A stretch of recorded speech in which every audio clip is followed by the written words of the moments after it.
This also happened today. Last night, the United States brought the world's #1 terrorist leader to justice. Abu Bakr al-Baghdadi is dead. He was the founder and leader of ISIS, the most ruthless and violent terror organization anywhere in the world. Last night, the United States brought the world's #1 terrorist leader to justice. Abu Bakr al-Baghdadi is dead. He was the founder and leader of ISIS, the most ruthless and violent terror organization anywhere in the world. Last night, Trump comes out announcing that the leader of ISIS is dead. They essentially did a raid and was able to kill him. Now, when they killed bin Laden, there was celebration in the streets. But I think this is a little different because bin Laden was associated with 9/11, and that was such a big event. Yeah, everybody knew bin Laden. Right. ISIS is kind of remote. It's kind of out there. It's not, And so people know, oh, God, these guys chop off heads and put people in cages and set them on fire. By the same token, it's diffuse. It's not entirely the same. By the same token, Trump has just did an order that is kill the terrorist leader. Yeah, leader of ISIS.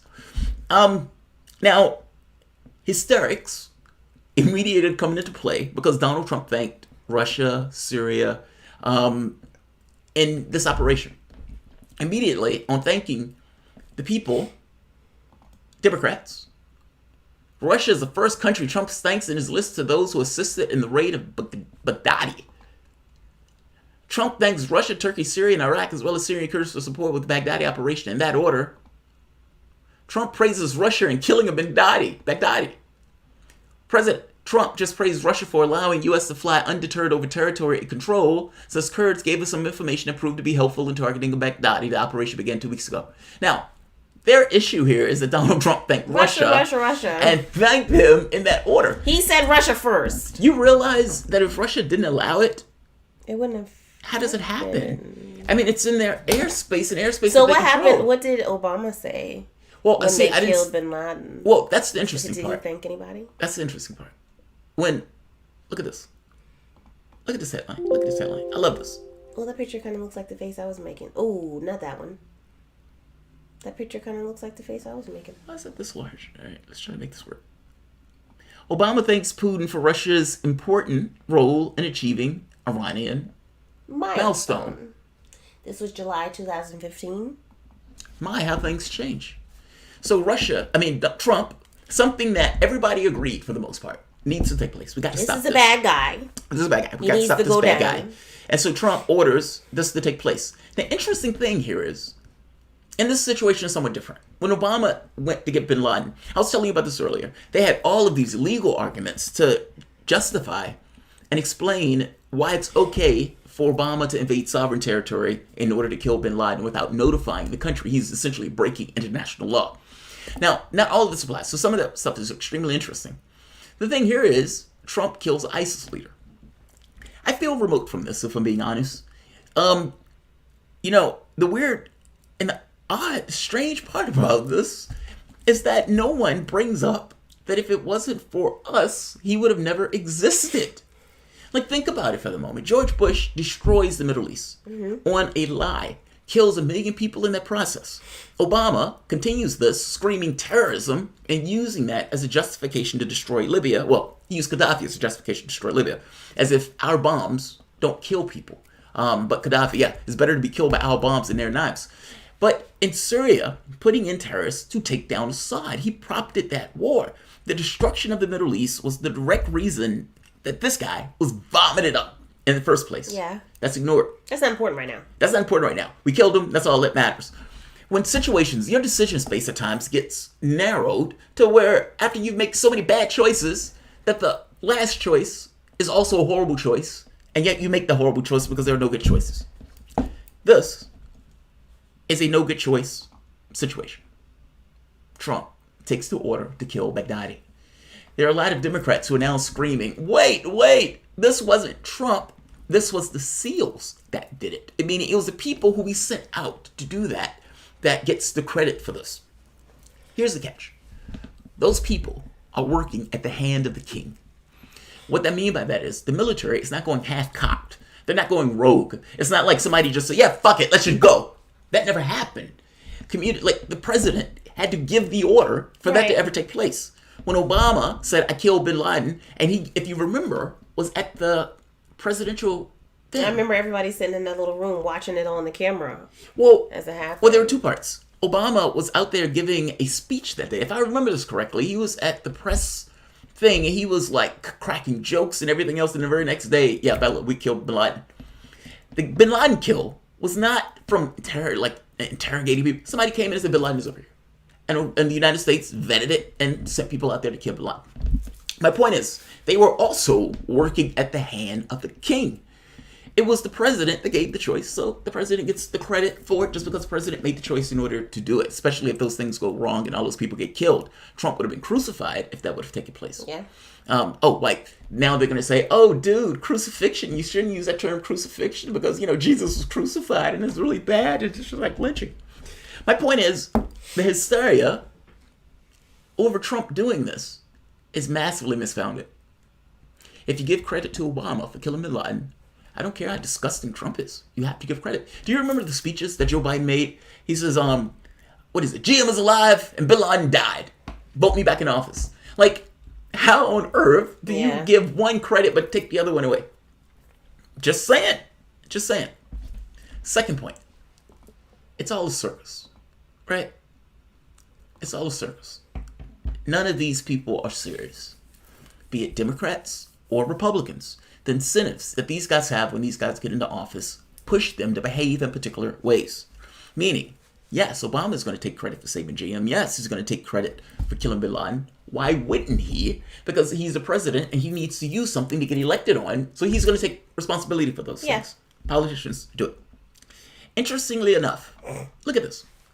Stop congratulating Obama for killing bin Laden. The Navy SEALs killed bin Laden. Who is that? That looks like Trump. That is Trump. Back in 2012. Isn't that interesting? So in this case, Trump is going to take credit. And I will say, yes, Trump should take credit.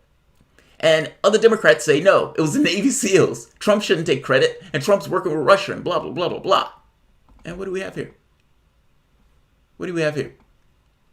Obama's an easy target on foreign policy. Mitt Romney has many openings to attack, especially when Obama starts bragging about bin Laden. Why Trump? Because it was the Navy SEALs that killed bin Laden. So should Trump get credit for doing this? Well, to be fair, in his tweet he says the United States. When Trump runs, do you think he's going to say the United States killed He's going to say, this happened while I was in office. Trump is going to say, I killed Baghdadi. I led the movement, Trump is going to say, I killed Baghdadi, as if he did it with his own hands. It's a circus. It's all a circus. Like, I have a hard time giving this... This is why I don't get overly invested into this nonsense. Because it's nonsense. Yes, Baghdadi...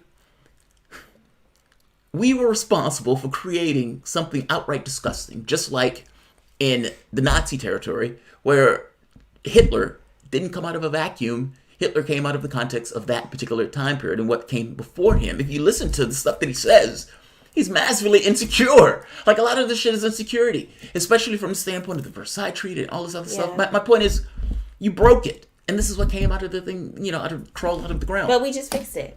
Or Trump just fixed it. And so we'll never hear from ISIS again. I don't think Trump fixed anything. It's over. I agree. I agree that they consider it a win. But he didn't come out of a vacuum. I guess that's my point. I guess my thing is, and that's what some other people are saying, is that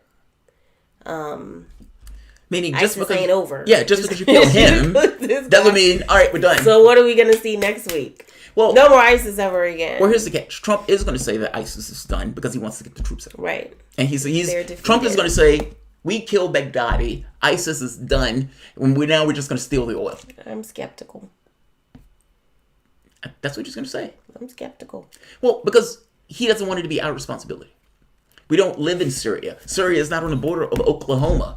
And so if you can pass that off to let Russia and Turkey deal with that, making some kind of deal between Russia, Turkey, the Kurds, hands off. He's going to run and he's going to get on the campaign stage and says, I got our troops home. These other people want to keep them in there forever. That's his argument. That's the argument he is literally making on the campaign stage now when he's out there. And look, I don't know what's going to happen with those troops in Iraq, because he took those troops from Syria and put them in Iraq.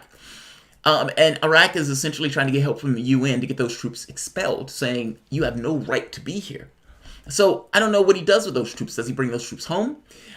So who knows? But he is making the argument that I'm the one that got our troops out. He said United States. Wait till he get on the campaign stage. He said the United States did it. No. I said got our troops out. I'm the one that got our troops out. Yeah. The campaign videos. I see that. And when he gets on the campaign stage, I killed so-and-so. I've gotten so dejected from this. Because it's like, it's not real. Like Trump. And maybe this is one of those things that makes him a dangerous competitor when he's on a campaign stage. He will say anything. He will say anything. The hypocrisy doesn't really matter. Think of Mitt Romney. Go back to, 2012 when Obama was running. And when people were like, God, he lies so much. Mitt Romney lies every time he opens his mouth. Do you remember that? On the campaign stage, Mitt Romney would lie ferociously. Yeah. And he got to the point that the person had to fact check him on stage, which killed him. Like, having to be fact checked in action. Oh, that was decimating. And Republicans were screaming and hollering. And the press, you're just like, look, he was lying. What am I supposed to do? And then you get Trump, who's worse. It's like they were getting worse and worse and worse. The creatures that these guys were rolling out in the Republican Party were getting worse. Same thing true with the Democrats, just moderately less worse. Yeah. I mean, for fuck's sake.